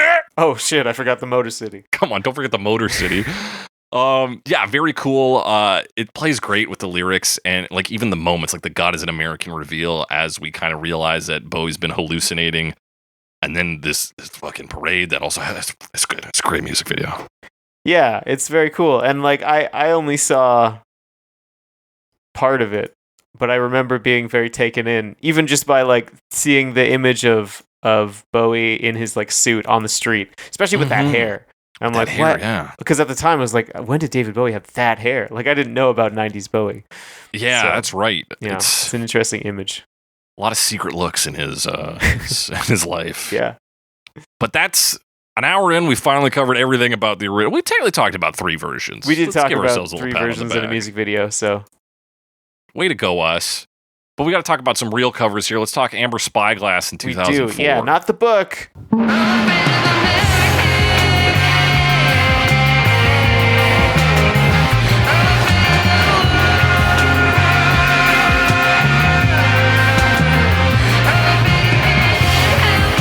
But the book sure does make it difficult to look these people up. But also, they have, I mean, I looked on Spotify, 4 monthly listeners. They're not big. Okay. They're not big. So I don't know anything about them, though. They're an ethereal / dream pop / gothic band from Boston. Okay, good. That's all I got. Yeah, that works for me. I mean, this is also 2004, so the chances that these guys are still together probably pretty low. I would say pretty low, if not for the fact that their use of like ethereal and dream pop as would have been a little bit later. Feels a little later to me, but I might just not be that smart. I could just be dumb. I don't know. I mean, I haven't looked it up. I'm just guessing, so I have no idea. I'm just guessing, man. But yeah, you get a bit of that vibe from this. A little gothic. We open with acoustic guitar, a little bit like ethereal with that hand drumming. It's a little moody to start. So that's kind of your gothic energy. Boom, boom, boom, down, doodly, down, down. Yeah, it's this one's cool because it does have that. and there's sort of like an acoustic part and then an electronic part. Or rather, it starts with the acoustics and it kind of sets up that like soundscape, and then things start to get replaced by electronic this instruments. Guitar like drones in kind of soft in the back and starts to noodle a little. So I thought that was actually a pretty cool effect. At least in this. Yeah. I don't know if it means anything, but it sounds cool. Yeah, it's like a cool setup, and then because it does just give way to the synth doing the boo-doop, doo-doop, doo-doop, doo-doop. Yes, they have that. I mean, they keep the riffs and stuff. I'd say overall, like comparing it to the original, they're a little bit more like mellow, but they still keep a fair amount of distortion on. Yeah. But then they do the sort of like indie detached vocals.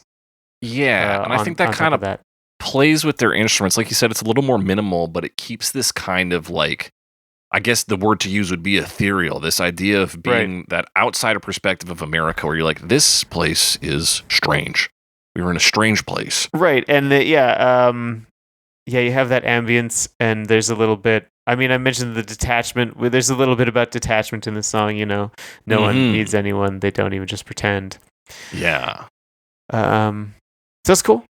It's cool. It's cool, yeah, and like the almost pulling like funk elements. It's a very staccato but chill basis with a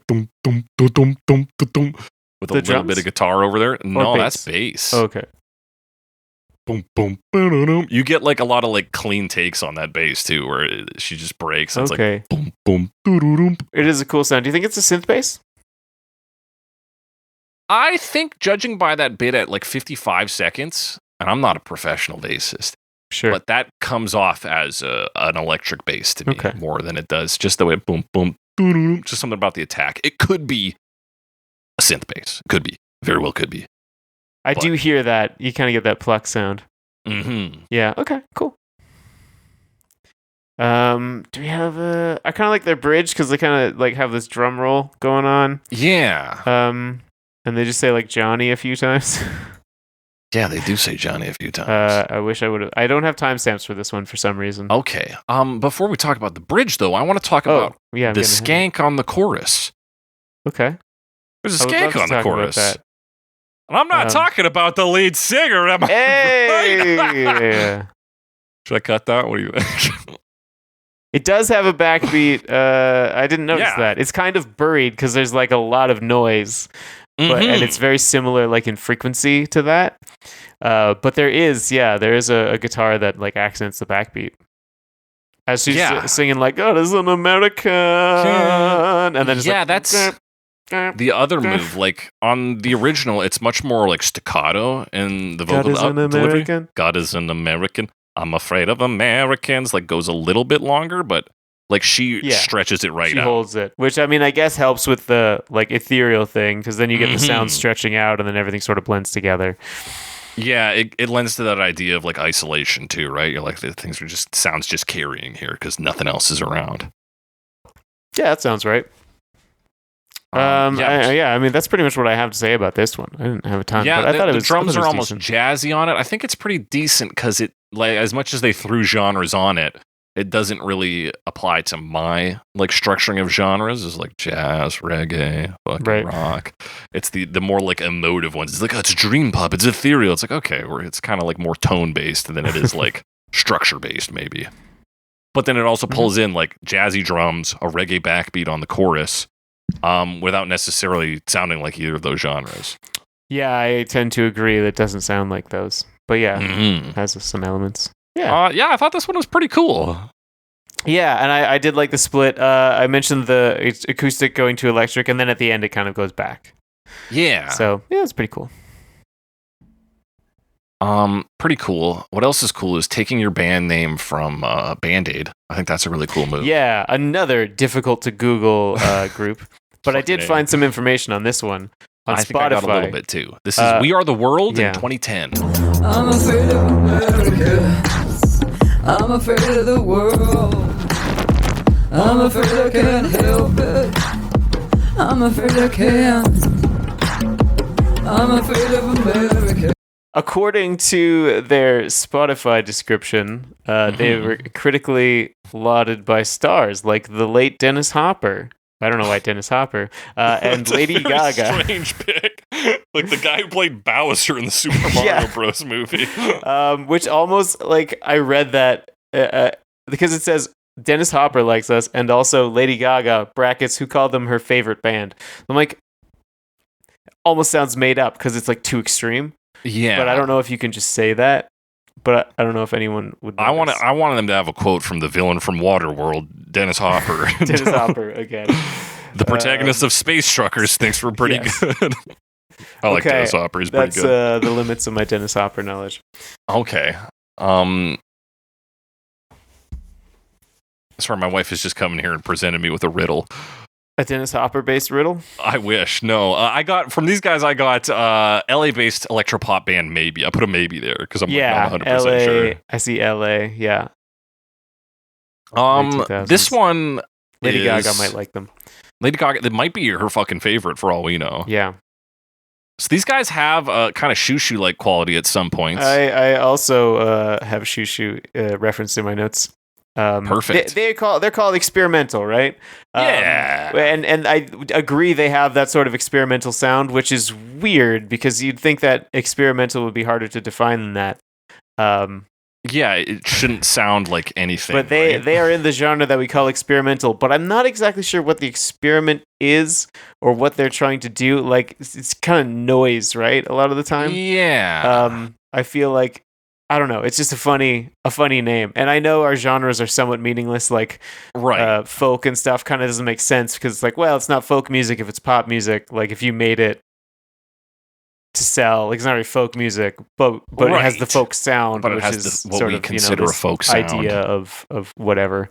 But yeah, Americana. theoretically, experimental should not have. We shouldn't be able to pick out something as experimental. Yeah, and like if I hear something that's actually experimental, like, you know, some like music PhD types, you know, who are like, yeah, I tried like combining this like 27 35th time signature with this 23 55th time signature or whatever. And it's right. like, yeah, that's an experiment. You can actually see like what happens and what the outcome of that is versus I this, which I don't know. Again, I don't know what they're trying a little different. Yeah. Like, other than just like avoiding pop, maybe. So I don't know. I don't dislike it because of that. I don't dislike it. It's a weird name. That's all. Yeah, and it's weird. We do need to hold them to the scientific method. If you're an like experimental music artist, are they published? Are they published? Are they peer reviewed? You know, what is the test? Do you have a control group? Like what kind of experimenting are we doing here?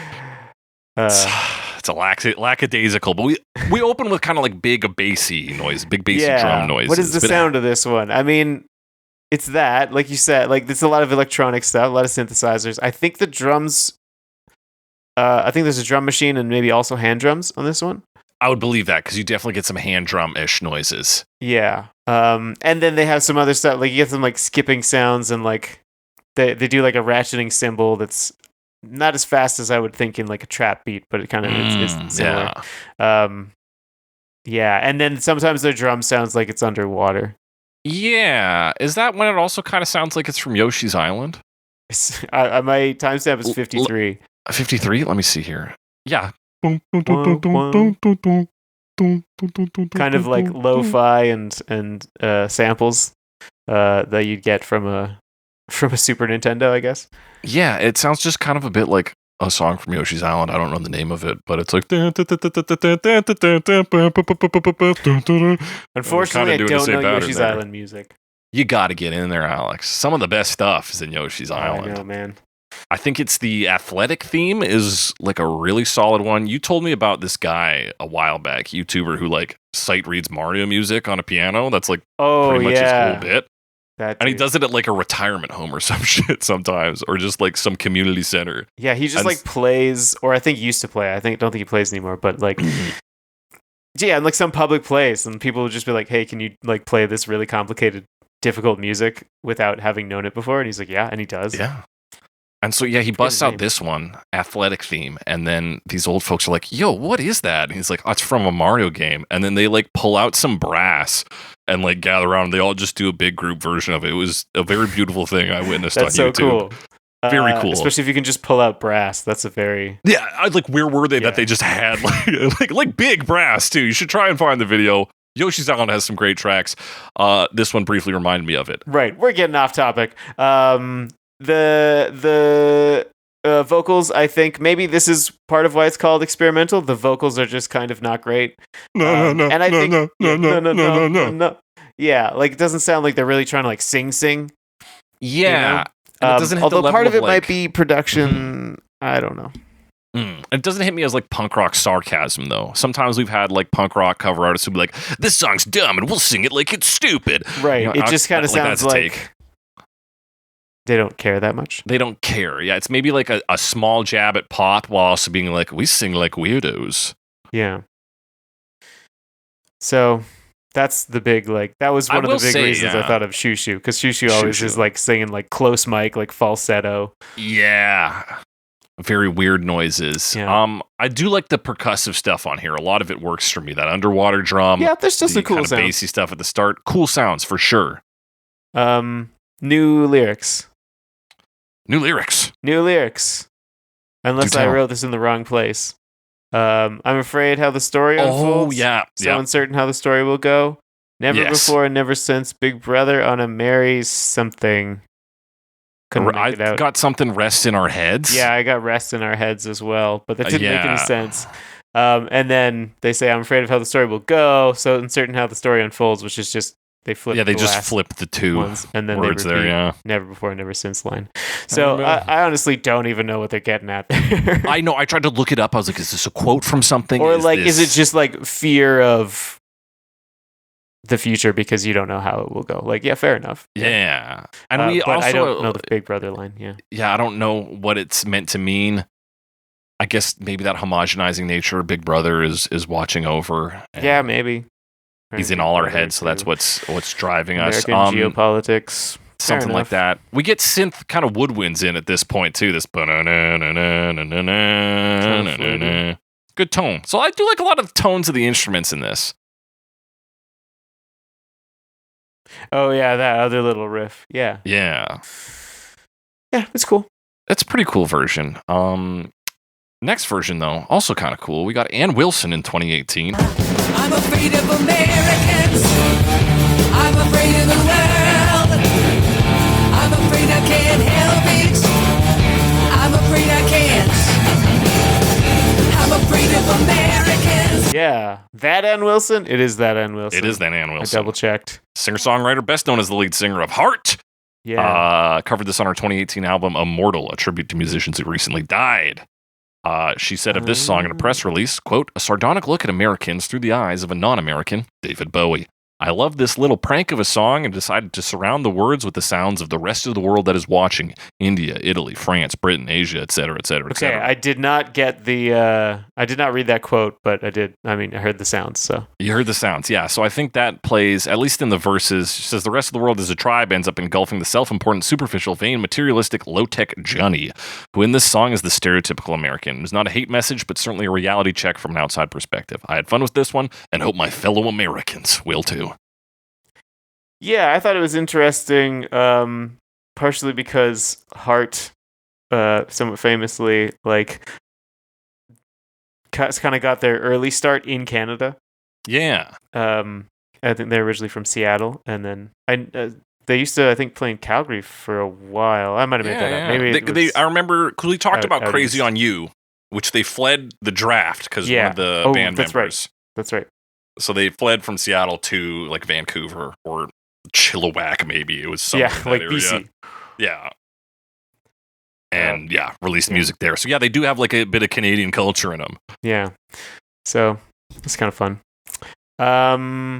But yeah, a lot of hand drumming to open on this, like some maracas in there as well, I think. Yeah, there's a And- lot of elements. It sounded like fairly South Asian early on for me, at least for the early verse. Where you get that, hand drumming and like some like fast clapping. Yeah. And then like a sitar sound. You kind of get the drone. Yeah. And you got all yeah. these kind of, Southeast Asian elements. And then later South on, Asia. a little more Mediterranean. Like you get some like droning type vocals, which I would associate maybe, I'm not 100% sure. I'm going to say North Africa.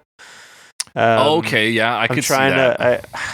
I'm not 100% on that. And then, but I was saying Mediterranean because there was also accordion in there, which I definitely associate with Mediterranean area. So, yeah. So there's that stuff. And it kind of gives it, I mean, I heard it and I was like, world music, sort of like non-specific, like international, less common instruments. Yeah, and it's pretty clear from her quote that's what she was shooting for. Yeah, very which, non-specific. it makes sense. Yeah, she listed like fucking 8 different places with very different sonic soundscapes. Yeah. Yeah. The other thing, Ann Wilson is kind of known from Heart and afterwards. Not that she has many solo albums, but she can do like the really like soft, gentle vocals, and then she can kind of scream too, right? Right. Not like scream, but like she can do the hard rock and she can do hard rock and bring it down too. Yeah. And she kind of gets to do that on this between the halves. Yeah, so it's the two halves of the song are world music and just big dumb rock and roll.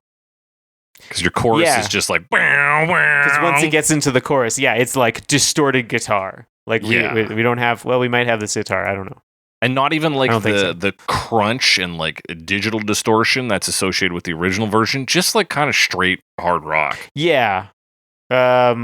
Which maybe makes sense in context. Yeah, it's like I understand the move. I would like something a little cooler. It does feel a little basic. It is like the weak part of this cover. Stuff. Yeah. Even though like I get it artistically. Yeah, I fully get the move. I just do a better version of it, I think.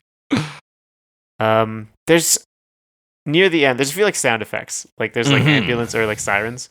Yes. And then later on there's like a clip from something, and I couldn't make it out because it's very quiet. Some dude talking about like cognition, and, like puppet masters, and something about baskets, and like how you there's almost like rebuild your basket. Yeah, there's like a Vincent Price in Thriller vibe to it. It's like a deep voiced man being like, "And no mortal can resist." Yeah. Yeah.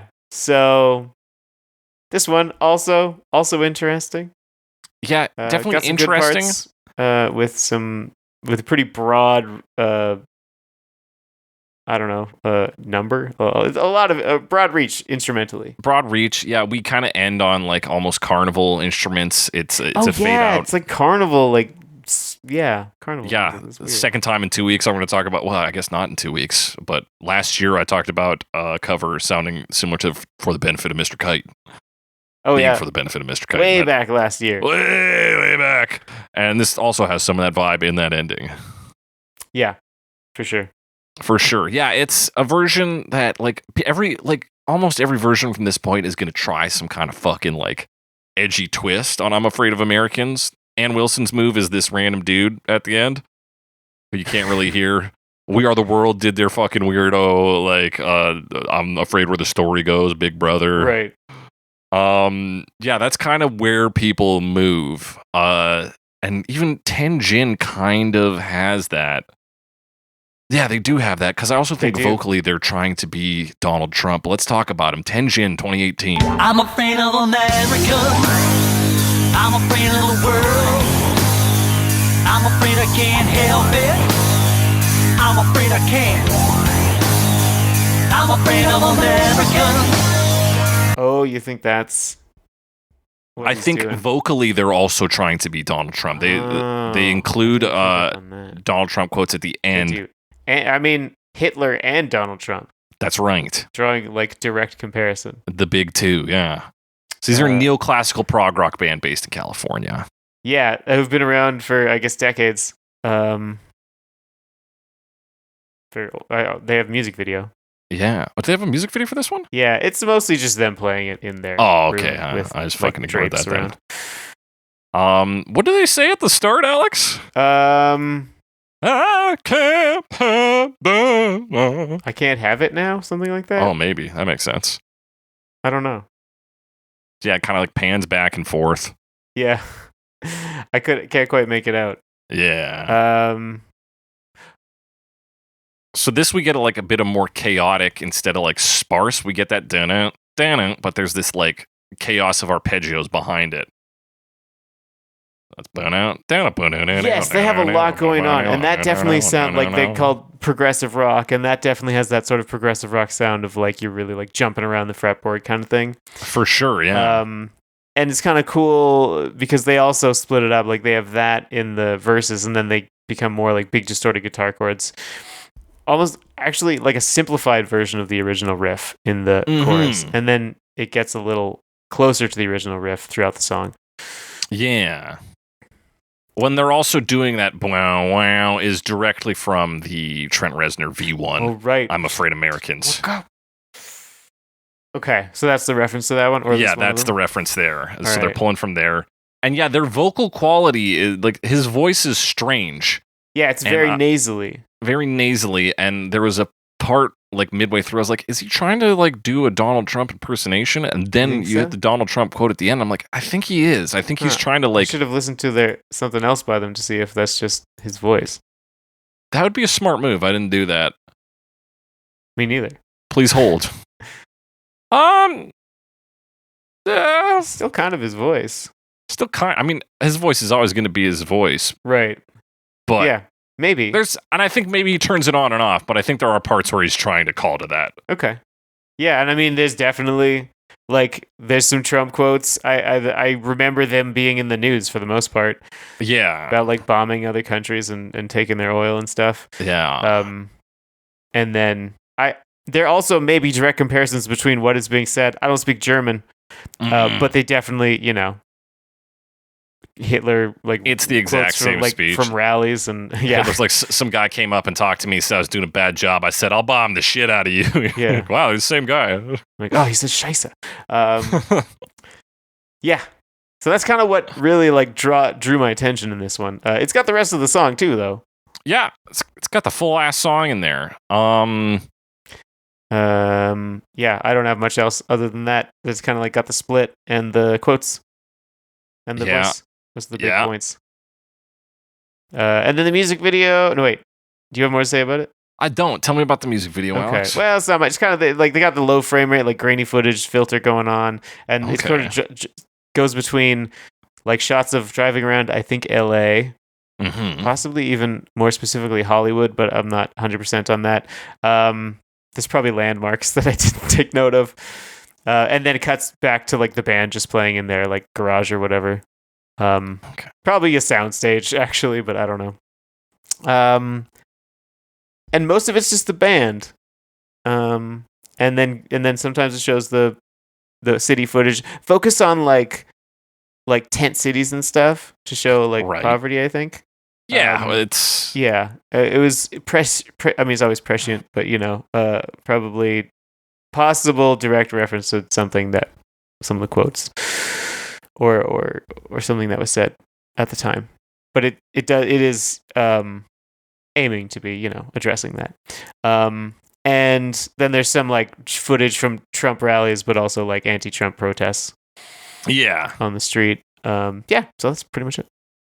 Yeah, and you got the American flag superimposed over them as they're playing guitar at the end there. Mm-hmm. Yeah, it's exactly what you'd expect having listened to the song.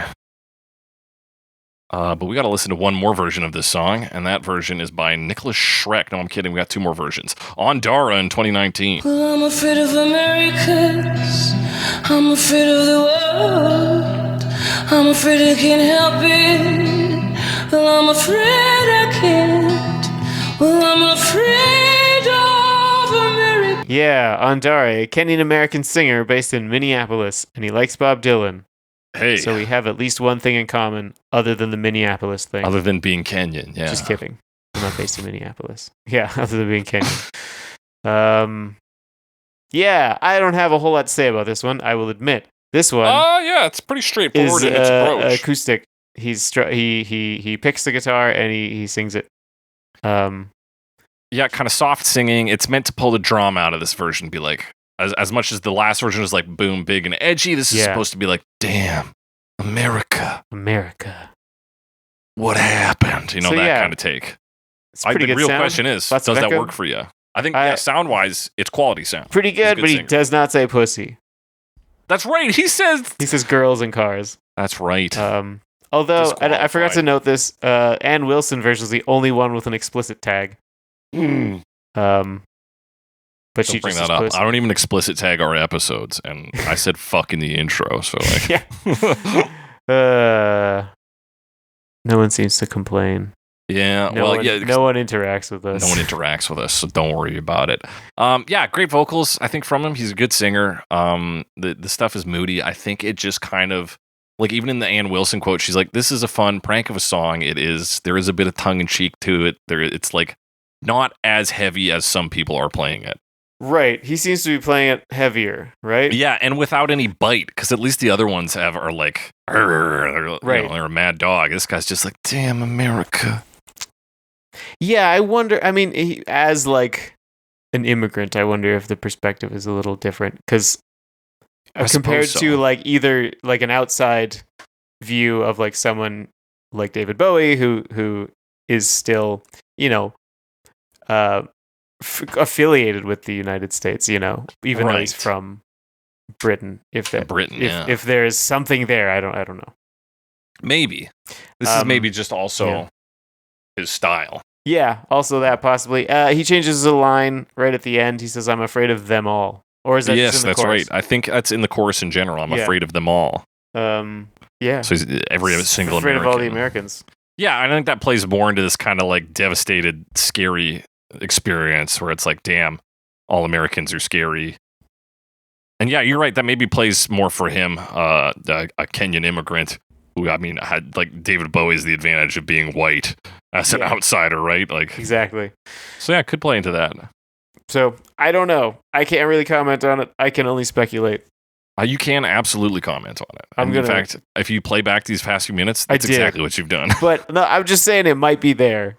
Yeah, it might be there, and you might be right. I'm maybe just lacking that perspective. I still think it sounds good. I just wonder if it is like, the best version of this song, man. I wasn't a huge fan. I'm not usually a huge fan of the like straight acoustic versions, and that's kind of what this is to me. So fair enough. I'm not a huge fan of what comes up next either, but it's kind of interesting. Schreck Nikolas 2? Schreck. I'm afraid of Americans. I'm afraid of the world. I'm afraid I can't help it. I'm afraid I can't. That's right, Schreck 2, 2020.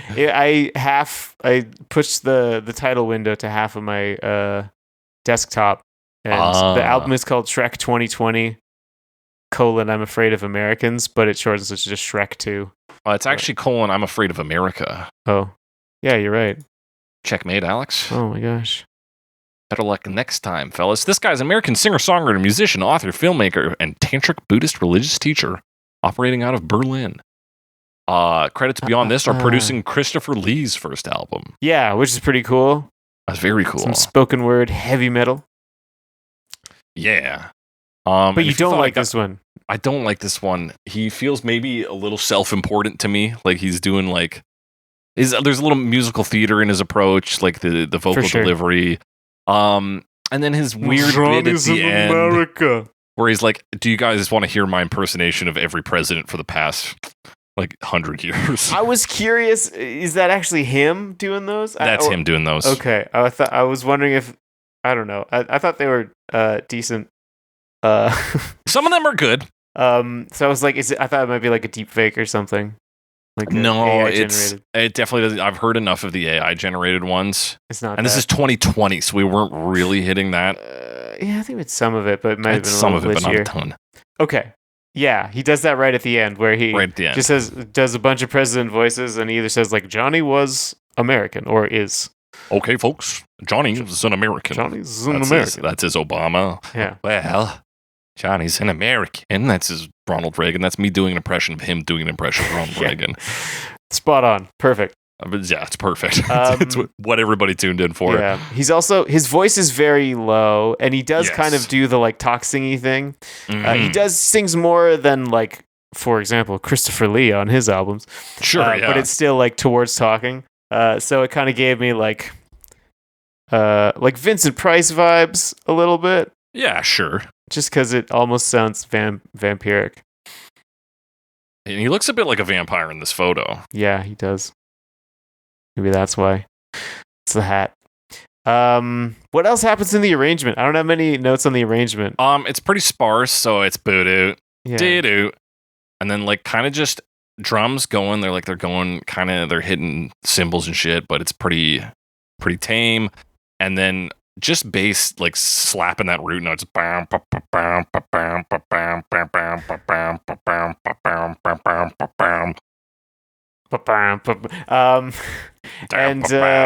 Okay. The other note I have on this one is it's like a bit slower. Yes. So I thought it gave it kind of a heavy feeling. Yeah. Almost a darker edge to everything. So I did think it was like aiming to be a bit more serious, perhaps. Sure. It felt a bit sluggish to me with that. I mean, yeah, that's your trade-off, right? That's your trade-off. That's your risk. I got to listen to this deep-voiced man. I'm like, I'm afraid of Americans. All right. Johnny was American. Johnny was an American. Johnny was American.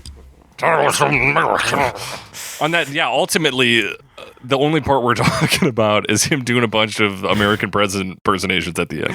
Yeah. That's I mean, there's been a couple that talk about presidents. Yeah, it's to me, it's like the presidents. Sure, that's part of America. But David Bowie wasn't thinking about just the American president. When Right, he was thinking about very these. president focused.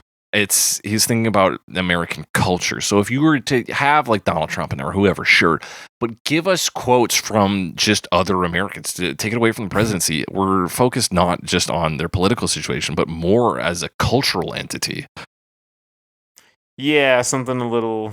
Give me quotes from movies or something. Like there's plenty. Like they use Taxi Driver as inspiration for the original music video. Mhm. Pull some of that in there. Pull a little more out of, because this idea of America as this inevitable monoculture isn't just because some guy said I'm gonna bob the shit out of you. Like it's more than that. Yeah, it's perhaps. I don't know. I'm not. I don't even. I set out with a sentence, but I don't think I really had anything to add. No. Sorry. That's okay, Alex. It happens to me. Thought I might finish it by the end. Yeah. No. Yeah, I'm gonna agree with you and say I wish I had thought of it more so I could engage with that. Sure. Well, did you think about the music video that took place at Shreckworks? Shreckworks? Yes, I did see the music video. So another grainy footage one. That's the big emphasis on that. We open to it, CGI looking barn in Shreckworks. It's got a gate. Goes dark, the lights go on, and we're treated to basically a slideshow of mostly political assassinations. Yeah, a lot of assassinations, and like mugshots and stuff. The first couple are like drawn because it's like Lincoln, right? Yeah. And then later it shows like JFK assassination. And shows we the actual also video. Yeah, that's right. We just see JFK get murdered in this video. Yeah, which I don't think I've watched that before. I've seen it before, but I don't know where or why. Anyway, heavy stuff. Heavy stuff. We of course also get context for his album cover here. Nikolas Schreck infiltrating a Ronald Reagan rally in November 1984. Oh, that's the first photo we see. Then we get these illustrations of assassinations. We then also get like atom bomb explosions. There's like, we just get the CIA logo at one point. War stuff, a lot of violence. I think there's some like Vietnam stuff with, I think, napalm. Napalm, yeah. Various bombings. All this through like a filter of like a shitty VHS recording. Yeah. And then it helps clarify. We get some bizarro paintings of like Jesus, the Pope, and JFK is one. Yeah. And then another one of just like the American family with God behind them. Sometimes he like links things up. It's weird because he like then focuses on JFK like visually. Yeah, so it's sort of chronological, I think, at first, and then it kind of drops that. And then it shows Marilyn Monroe. Yeah, so it's like Johnny wants pussy in cars, and it's a picture of Marilyn Monroe in a car. Yeah. And then you get like the Clintons later, I think, praying or something. Yeah. and possibly George W. Bush doing George the W. same, Bush so, for yeah. sure. Yeah, a lot of tragedies, and then he gives you the presidents he's doing impressions of as he does the them, impersonations. yeah. As I think they're all being sworn in. Yeah, we got JFK, Lyndon B. Johnson, Richard Nixon, Ronald Reagan. Mm-hmm. The whole gangs there. Bill gangs Clinton, there. all your favorite presidents.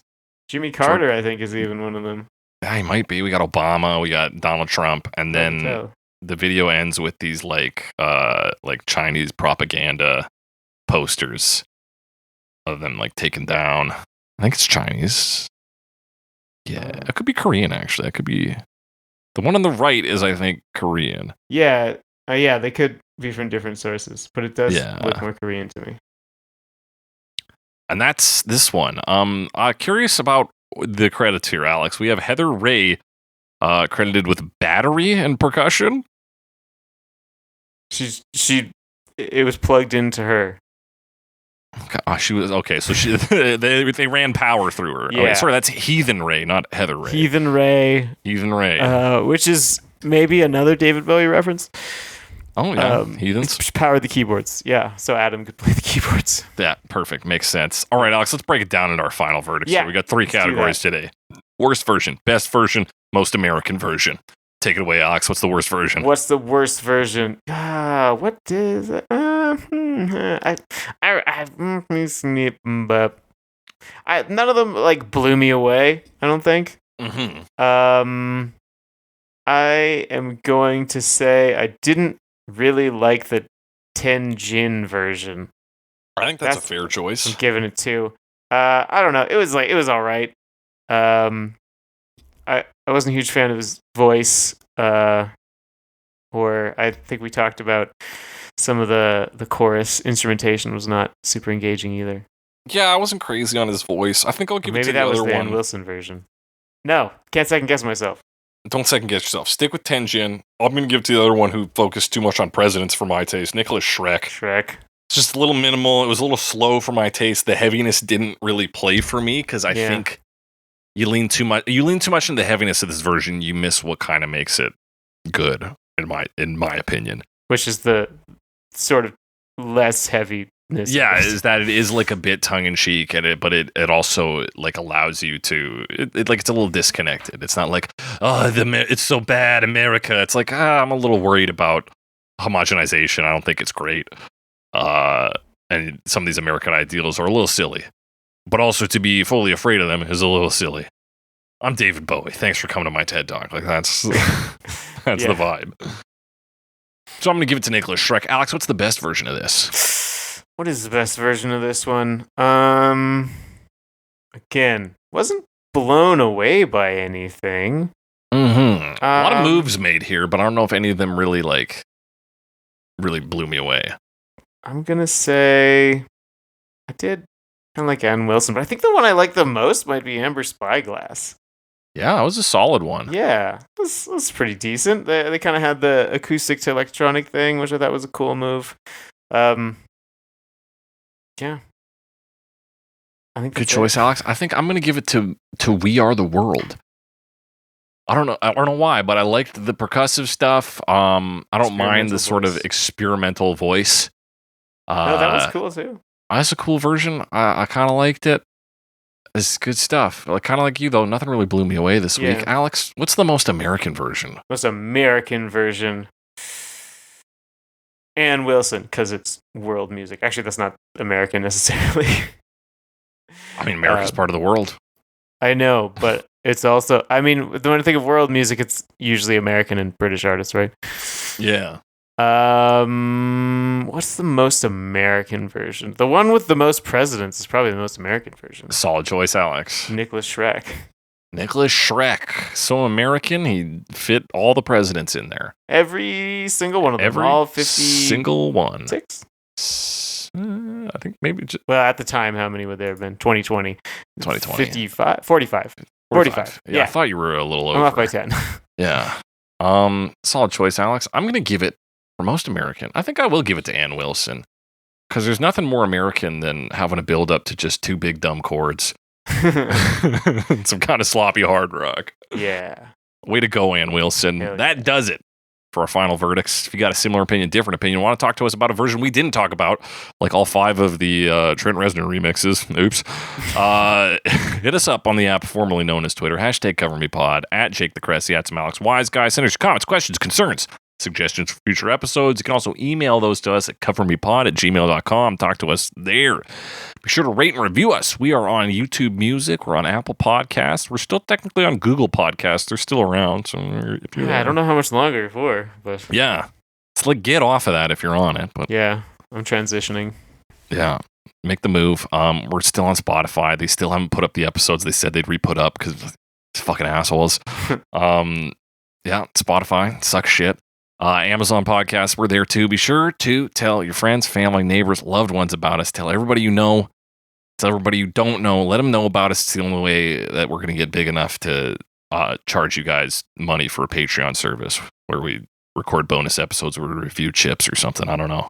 That's the only way it's going to happen, folks. If that's what you want, that's what you got to do. Hear us talk about ketchup chips. Just ketchup chips. Different brands. Yeah, you got Old Dutch, you got Doritos, you got Lay's. Possibly others. You got your fucking Those are no-name store brand. brands, yeah. There's store brand.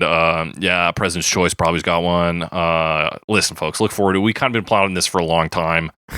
We were going to switch. We've been doing this music podcasting thing for a while, but our real passion is potato chips. Potato chips, specifically ketchup chips. Yeah. We'll do all dressed afterwards, another Canadian flavor. But you got to understand ketchup chips to understand all dressed is the problem. So it's in kind there. of it's in there. It's part of everything. It's part of all the dressing. Yeah. So what you can do this week to really get the word out there is get a bag of ketchup chips, import it, tell your friends why you did it, and they'll say, wow, that's marketing that worked on you. We should listen to this podcast. These are clearly some influencers. That's how you're going to get the word out this week.